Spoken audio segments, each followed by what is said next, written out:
Dave, we were talking about for the channel, we have 200 videos in total posted on the YouTube channel, which is quite a few over about 3 years. And yeah, we're coming up almost on 200 subscribers. We're at 195. A slow burn, slow burn, but hey, it's gonna happen. Got to start somewhere. It is going to happen. I was actually on the road today recruiting up in beautiful Grand Forks. I should start putting that in my pitch, both to tennis recruits and just regular Concordia student recruits. Hey, and by the way, follow Backyard Tennis on YouTube, and I can maybe, get up there. Yeah, I'm not begging for it though. I don't know. Like, it's just tough for me to ask for the subscribers. Don't do that. Don't do that often. Haven't done that. I don't know. You see all these people. Okay, for people watching, if you subscribe, I will play my trombone shirtless again. I've done it once. I believe I played a rendition of the national anthem, followed by Freaks by Timmy Trumpet. And I will do that again. And Carter, if we get to 205, Carter will also join as a former member of the North Dakota Middle School All-State Band. We'll both play our bones together. We'll bone it up. I'm going to have to go get a loaner from Ekroth Music and learn how to play the trombone again. I got two. I know B flat is in position 1. That's about all I got. That is correct. How about E flat? Remember that one? 3. Boom. D. 4. Yeah. I guess it's ingrained in long-term memory. How about C? How about C? Here's a tough one. How about C? 6. Fuck it. This guy gets it. This guy's a boner for life. B flat's also in 7. Yep, not as in tune, but still you can play it in 7. That's right. We've had a lot of requests for you to play the trombone shirtless since that event. Exactly 0. I was gonna say, I think when people saw it when I was living in my East Minneapolis house, I think they were taken aloof. For the positive or the negative, I was in, I would say, a little better shape than I am right now because I was marathon training. But now I've got the shaved head, so I'm a little bit more aerodynamic. And this could really spike numbers. Wait. You said marathon training? Did you run a full marathon? No, because it got canceled. No, you can't say you. Oh, all right, fine. So you were going to run a marathon? Yes, and it got canceled the morning of. I did do my 20-mile run. I ran 20.6 miles, Isaac. What's the farthest you've ever run? Not that, probably like 3. Yeah, because I'm a better athlete than you. Hey, I'm not disputing that, but I was in marathon training and not, and I didn't end up running the marathon. Yeah. It's I was training for the Olympics. It's like, well, how the Olympics go? I was like, they didn't happen. But I want to ask you, Zach Bryan, excuse me, Isaac, Timble Bubble Raya. What's the story behind your subtitle? Well, we alluded to the breakup of Zach Bryan and Brianna LaPaglia in our last episode. And anyways, Dave Portnoy and Josh Richards, they released a song and it got taken down because Richards signed an agreement. We talked about this last time. Anyways, they Portnoy re-released it and it's like Dave's version and it's just him singing it. It's not very good, but it's fun. Like the lyrics are good. It's hideous on the ears, I will say. They go line by line because they show behind the scenes and it's him going line by line with someone. Like they like get him in the beat and then he does it like 7 times and then they like take one of his take or they use one of his takes. It's hilarious. But I want to show you guys because they're not going to take it down. They're not going to copyright anything that we play right now, like Warner Brothers or whatever, or if I put anything from Tennis TV, they always take that stuff down. So anyways, so this is my favorite part of the song. Let's listen to it for a little bit. You go to jail. I don't care which. I'll go to jail. I'm good. I will. Place doing Oklahoma smoke show. Hey CB, why you handing out these STDs? These girls are itchy in their jeans, asking what you mean. They asking doctors for their expertise. All they say is that gon' make you burn, burn, burn. You need some antifreeze. Gold bottle if you ever try to mess with me. Coming at you with more arms than a centipede. Looking for big skies, but now you're seeing stars. Something in the orange, and it's you behind these balls. Little bitch. I will get back to my truck right now if you let me out of these handcuffs. Well, if If you don't, it's gonna be a mistake, sir. I promise. Get back in your truck or go to jail. I don't care which. I'll go to jail. I'm done. I will. I said, trust me. Caught your pants on fire. Did the bumble riot. Knew you was a liar, a douchebag. You just made a new rhyme. Pretty soon you're gonna need a revival. Trust me. Caught your pants on fire. Did the bumble riot. Knew you was a liar. You fucked up. It's about to get gory. Go and post it on your Instagram story. Itty bitty Zach, shitty tats, ugly in the face. There's no. So I love there we get 3 Zach Bryan song references in that span, but also audio clips from the arrest. I should say one of the arrests, because he's been arrested multiple times. But what I think is so funny, like after the first one came out, I went on I don't know if you want to call it a deep dive, but like looking back, like at body cam footage from that arrest, it was his, I believe his security guard who was pulled over, and he was going way quicker than the speed limit, but ZB pulled up and basically got out of his truck, and they were like, no, you have to get back in your truck. And then he just was a little bitch and was like, arrest me then. And they were like, okay, we will. So like, what an idiot. Like, I love his music. I truly do. I listened to Revival in the shower this morning. I love his music. I think it's really good. And I hate this situation because I do love country music, and I love that country folk blend, him and Tyler Childers, that vibe, which Tyler Childers is better, but Zach Bryan's very good, but still just idiot. Yeah, I just keep on the lyrics. Hey ZB, why are you handing out these STDs? It's just ingrained, just burned in my mind. He's got a track record. This is not the first time that he's tried to pay off a woman to keep her mouth shut. So credit to Bree for being like, F that. No. Yeah. Switching topics to tennis. This is a tennis podcast. Yeah. Well, I mean, tennis headlines. We have Coco Gauff won the WTA finals. Did you guys hear that? Yeah. Yeah. It's crazy. I've not really been following tennis during this time of the year, just because it's major season is when it's the best. US Open, Australian Open, Wimbledon, French Open. So I feel like this takes a little bit of a back seat. But do you guys know how much Coco Gauff went home with? How much money? Tell me. It's isn't it like close to the same amount as the majors? I believe it's more. My guess is 3 million. Moss. Really? Just for winning the finals? Yeah. Wow. 4.3.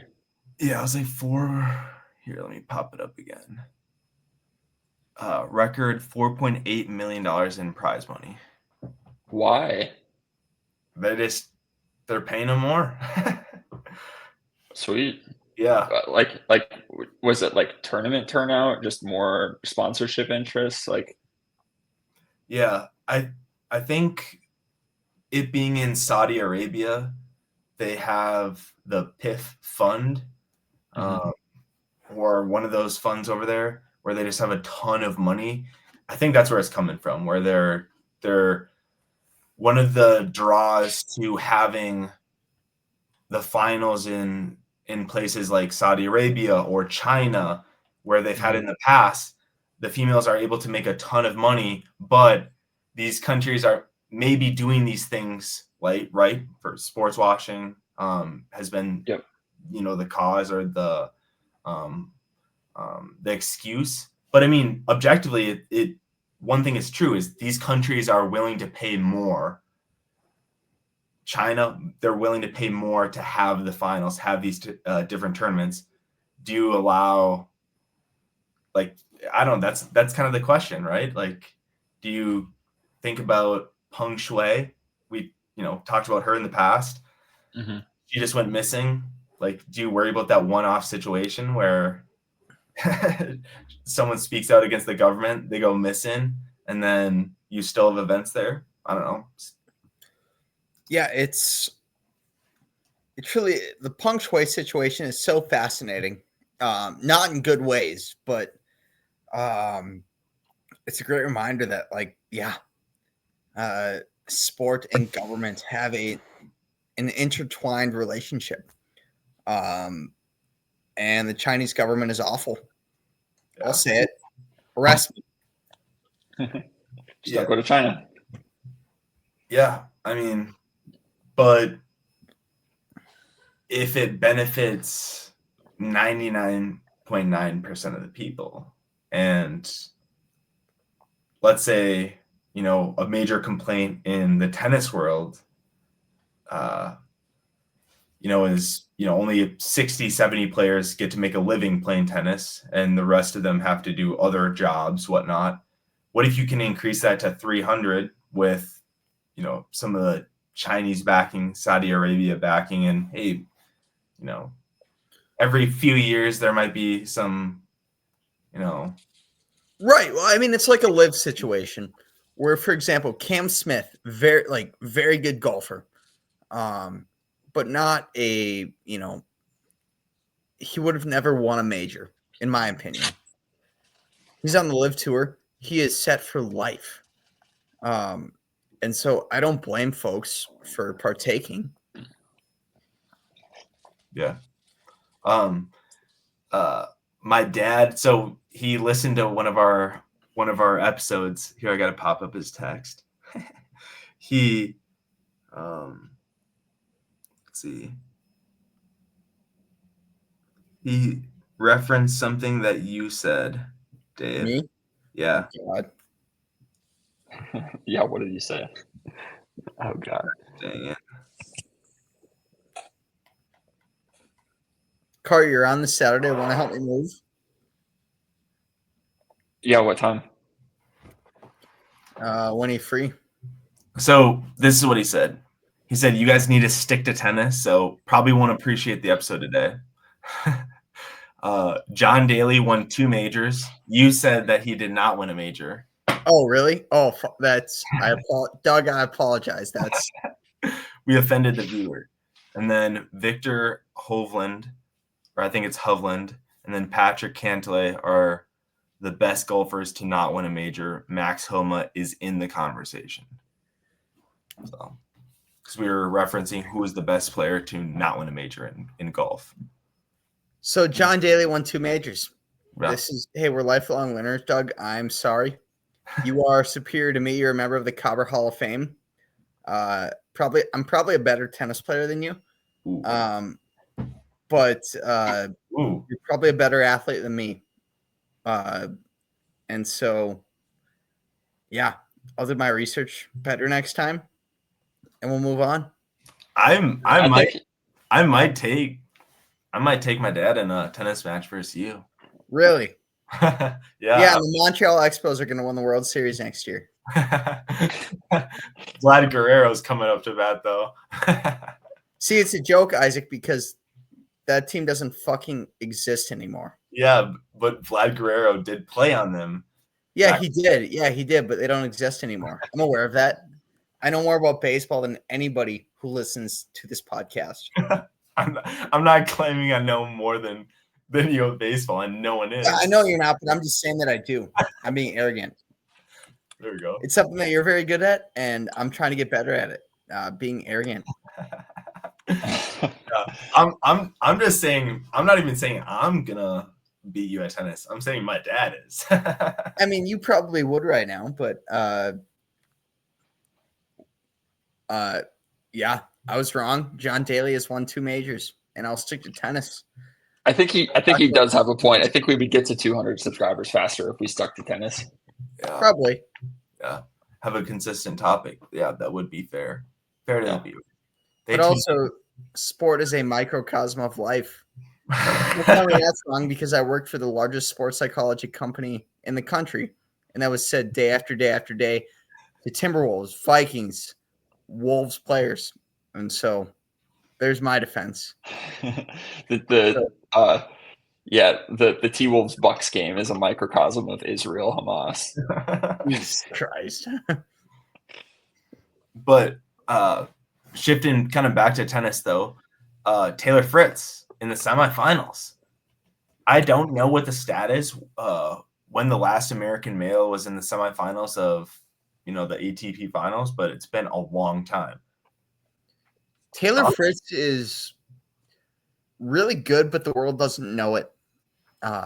It's kind of how I think about it. He has the talent of Grand Slam champions.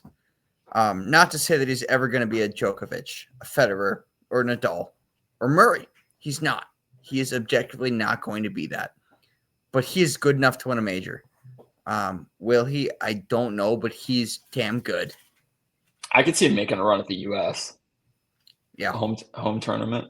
So it's him and Sinner in the semis, and then we're waiting for the other semis based off tomorrow's results, right? Yeah. It'll either be if Alcaraz beats Zverev, Alcaraz is in. If Zverev wins, he's in. Yeah. And then what else happened is Medi in? Medi must have lost. Alcaraz beat Rublev. Oh, Rude. 3 and 6, and then Zverev beat Rude 6-3, and then Taylor Fritz beat Alex de Minaur in 3 sets. Lost the first set 5-7, and then it was 6-4, 6-3, and then Sinner beat Medvedev 6-3, 6-4. So it's gonna be Fritzy and Sinner, and then on the opposite, Alcaraz and Zverev. Yeah, Sinner better hope that Alcaraz just loses because Sinner's lost 5 times this year, and 4 of them have been to Alcaraz.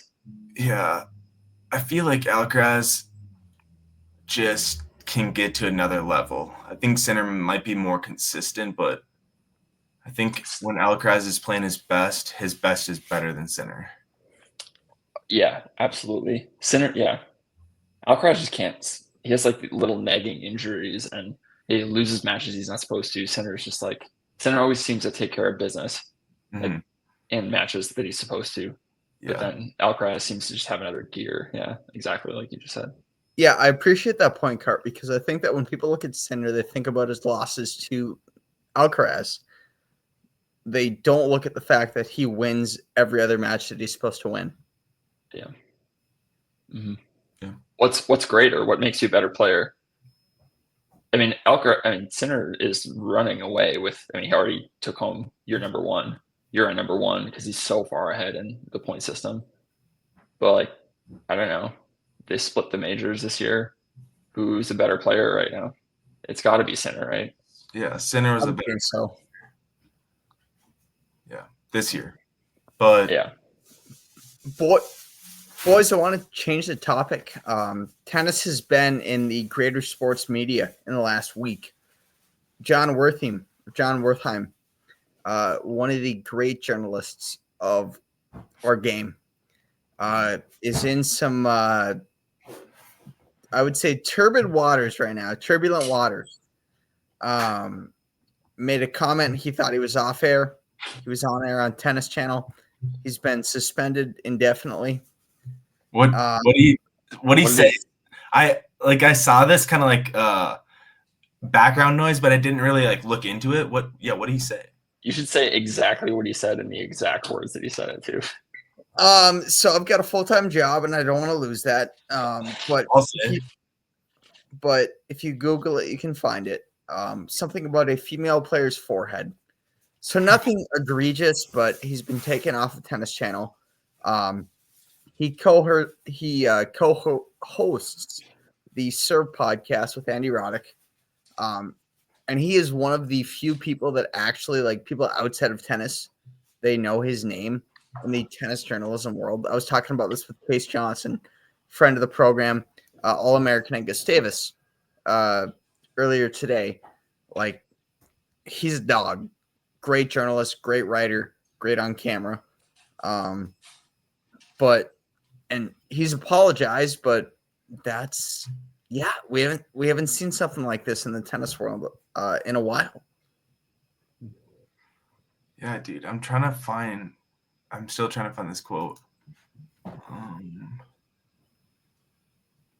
Who is he talking about? It was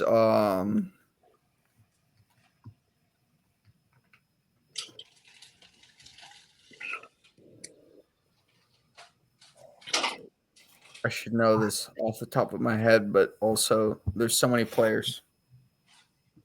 Come on. Krejcikova. Krejcikova, but what was the quote? I want to see the quote.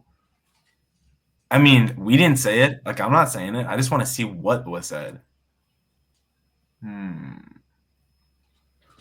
Well, CNN published an article, which I'm not high on them these days because that's a story for a beer. All right. Well, maybe we'll have to come back to the disrespectful comments made by. So that guy follows more sports than just tennis? Yes. He has done baseball over the years. He's on 60 Minutes. Okay. Which 60 Minutes, if you're not familiar, is the pedestal of journalism in the United States. Is it? I mean, I would say that, like, there's a great level of respect for it. Actually, do people think that? You seem to have more uncertainty in your response, Dave. I mean, my uncertainty comes from you guys and your response. Like, I don't care where you lean politically. 60 Minutes is sophisticated. It's NPR vibes.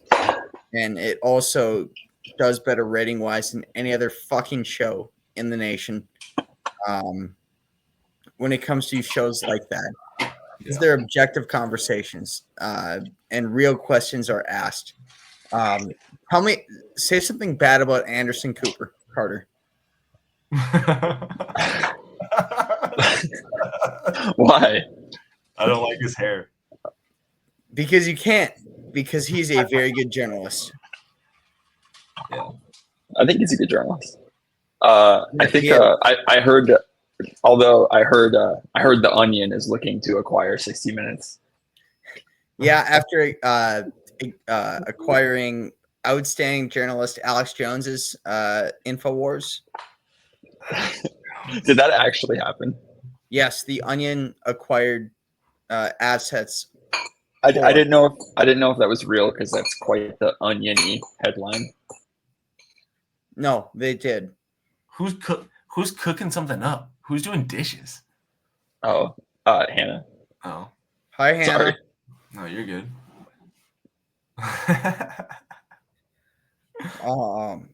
But no, I have nothing but the utmost respect for 60 Minutes. I watch it every week. I think it's great. John's a part of it. But I do think with this whole era of cancel culture, what John said was not great, but it wasn't cancelable. I absolutely hate the narrative of one bad thing, you're off the air forever. Yep, I agree. Especially in the tennis world. And if I'm the tennis channel, you have to realize nobody is fucking watching your channel except tennis diehards, which is like 15 people. Well, remember when the world tried to cancel John McEnroe for saying that 300th ranked man would beat Serena Williams, as if it's not true, and Which as was if it didn't objectively true happen. because numbered 763 in the world on the ATP tour kicked Serena's ass, and he was They just trapped him on air, like they asked him a question where there was an obvious answer because it actually had happened, and then they're like, "You hate women," but he's like, "No, like this just like actually happened." Like, yeah, it's pathetic, and I'm liberal. I think that's probably clear from this show. I hate the liberal rhetoric. It's pathetic. He also loves Serena Williams. Like he does, and they know each other very well. Who am I to like? Yeah, who are we to like talk about that one? Like he knows her at a personal, friendly level, and so it's pathetic. Nobody loves to spit out fake stuff more than far left talking heads, and I'm one of them. But it pisses me off and makes me very angry at my political party. But I digress. The sun is the sun is bright. Birds are chirping. Fine. Well, going back to McEnroe going on, I think it's like, was it like Good Morning America or some? It was something they were there chatting. It was so funny because like they like demanded an apology like on behalf of Serena Williams. They never have played before. I'm pretty sure they demanded an apology. Like, are they going to apply? Are you going to apologize? So stupid. He just held his ground. They're like, "Are you going to apologize?" He's like, "No," because he's right. Like Serena she got beat by the number 700 male in the world. And she was number 1 at the time. You can make the statement that Serena is the most accomplished or greatest tennis player of all time. And by greatest, if that means to you titles, and dominance in that person's respective league, absolutely. She's in that conversation. No. Oh, she's in the conversation, but she's clearly not, like, statistically either. Margaret Court, who Well, that she's a bit racist, but even that, what Novak's got more now, right, or the same, no more majors in a time where there were 2 other extremely talented guys running the table. And then the other thing Serena never did is she never played full schedules for like the last 12 years of her career, and like Novak played like this Iron Man schedule where he won all these Masters tournaments, won the ATP finals, won an Olympic gold. Like that didn't happen. Like she also Serena also told a line judge to go kill herself. So that's not cool. I think society would say that's inappropriate behavior. Maybe I'm wrong. But she did that. But I was just seeing clips of Zverev just going crazy at the umpire. I don't know if this was a replayed clip from a while ago or what's happening like right now. But man, it's tough. It's really, really hard to listen to him complain. It's just gives me the kind of the cold shiver a little bit. Yeah. Do you guys remember when Kyrgios at the DC Open was mad at the umpire? So he threw his water bottle at the chair, and then they're like, "What the heck?" And he's like, "Oh, it slipped. It slipped. It slipped out of my hand. It just slipped." He like throws it super hard, and then immediately he's like, "Oh, it slipped." Like, that was funny. What's the state of Kyrgios these days? He said he's coming back for the Australian Open this upcoming year. Good. Yeah, that's not too far away. I mean, we're talking about 3-4 months. I mean, that's January, late January. Yeah. Yeah, that'd be good for the game. I think he's been really good in the booth because, I mean, he cuts through the BS, which you always look for. Yeah. Another tennis headline.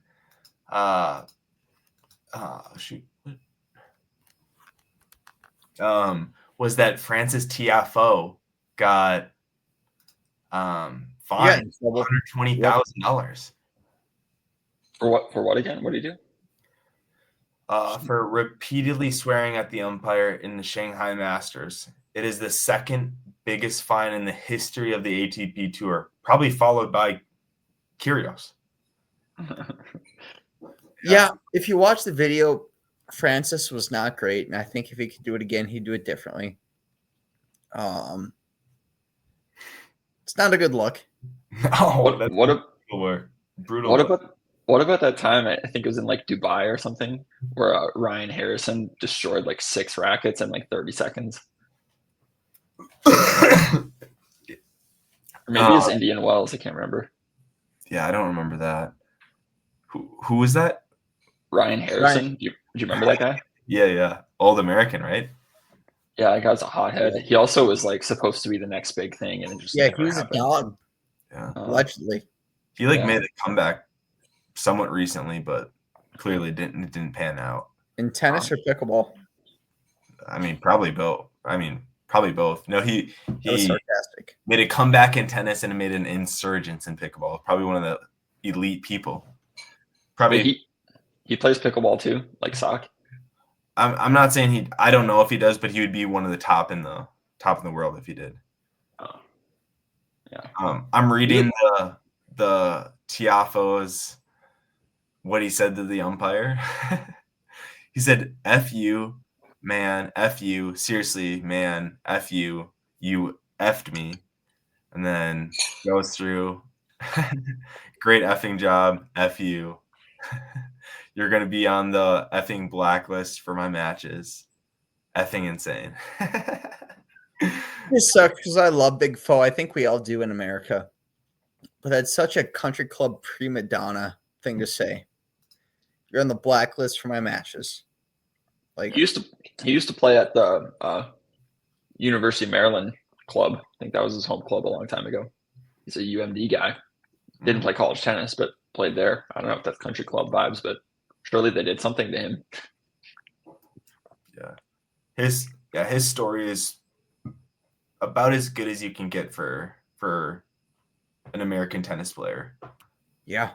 With his dad working at the tennis club. I think he was like, I don't know if he was a janitor or what, but maintenance person. I not certain, but that's how he got his way or got Francis into the club playing, and then later showed promise, got a scholarship, and then boom, became sick. Yeah. Where did he go to school? Or did he go to Maryland? No, he just went right to the pros. Oh, okay. Just got a scholarship to play at the club. Yep, academy, and then like guys like him, Fritz, Tommy Paul, those guys all kind of did that same route where they were playing. Tommy Paul played in college. No, he didn't. Yeah, I did. Yeah, didn't he play at Georgia? Did he play at Georgia? Where did he play? Was it Virginia? I want to say. When we saw Tommy Paul, he was playing with a guy that went to Virginia that had won the national championship that year. I can't remember his name. Yeah, I remember. Eric loves that guy. He's Kai Kowalski or something. Yeah. Kowalski or something. But he was playing with Paul though. I don't know why loop in Paul with Georgia. He didn't go to Georgia, did he? Isner went to Georgia. He didn't go to college. Actually, no. Yeah, you're right. I'm not seeing. Why did I think that he played at Georgia or Virginia? I'm not seeing it.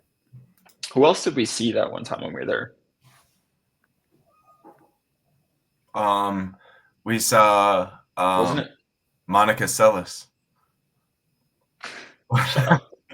No, what's that girl's name? Venture capital girl. Yeah. Well, that's what I was gonna say. It was CC. CC Bellis. Yeah, we saw CC Bellis. Oh yeah, CC, yeah, which Carter has interacted with. Yeah, I've never told her that. Huh. I didn't remember for sure if that was her.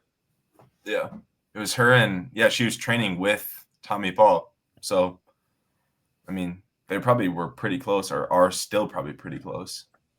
We gotta find the dude that gave us the tour of that place if we're ever down there again, so we could get another tour. Yeah, I mean, I'll be down there.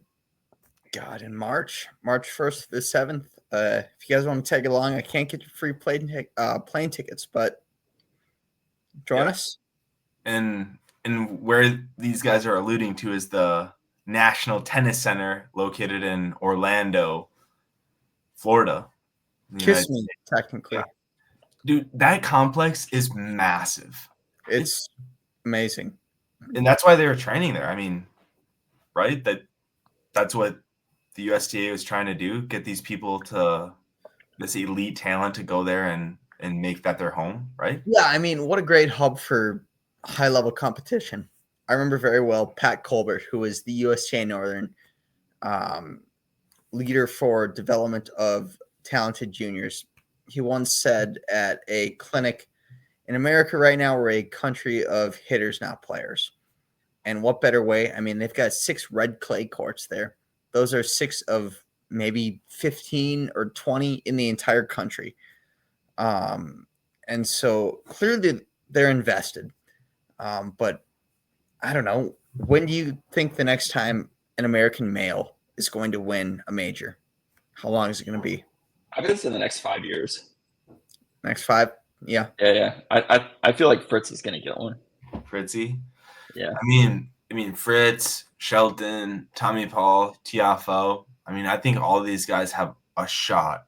But yeah, they all on any given day, and they've shown at tournaments they can beat Sinner, they can beat Alcaraz. Yeah. Is it going to happen when the lights are on? They all have less than a 1% chance, though. I think Fritz has a much better shot than Shelton or Paul or Foe. Yeah, I don't know. I can see Tommy Paul doing really, really well on grass at Wimbledon, just with his backhand, how he kind of pushes it. He's got good volleys. Yeah. I would say this, like with Tommy Paul, like I would love to see Tommy Paul because he is of that group the most for the boys, I would say. Which, I mean, he's an AWL, listens to Pardon My Take, which is sick. But him, I think Fritz has objectively the most talent. Also seems like a cool dude. But we'll see. I mean, I would love for of that group, like Big Foe has been in the game the longest. And they all deserve it, but if somebody deserves it the most, I'd say it's him. But I don't think it's going to be him. Yeah. Damn. Yeah, you boys got anything else you guys want to chat about? No, I want to eat. I got food in front of me here. Same. I'm going to heat up some lasagna in the air fryer, and then I went through 8 loads of laundry sorted for moving. All right. Well, we'll end her there then.